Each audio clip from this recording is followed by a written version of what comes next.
हुकूमत की तरफ से ज़रूरी हिदायत दी जाती है कि कोरोना वायरस जो तीसरी लहर हमारे मुल्क में दोबारा से फूट पड़ी है,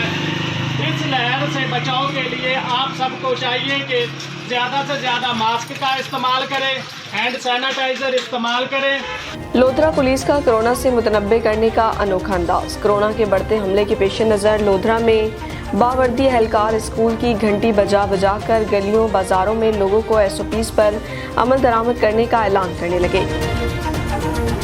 कोरोना के बढ़ते हमले के पेश नज़र लोधरा में बावर्दी एहलकार स्कूल की घंटी बजा बजा कर गलियों बाजारों में लोगों को SOPs पर अमल दरामद करने का ऐलान करने लगे। यूँ तो पंजाब पुलिस का नाम आते ही उनका गलत तासुर सामने आता है, लेकिन यहाँ आपको बताते चलें कि लोधरा की पुलिस आवाम की फलाह व बहबूद के लिए गली गली स्कूल घंटियाँ बजा कर कोरोना SOPs पर अमल कराने के लिए सरगर्म दिखाई दे रही है।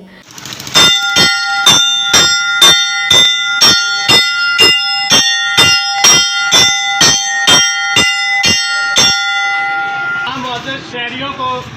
हुकूमत की तरफ से ज़रूरी हिदायत दी जाती है कि कोरोना वायरस जो तीसरी लहर हमारे मुल्क में दोबारा से फूट पड़ी है,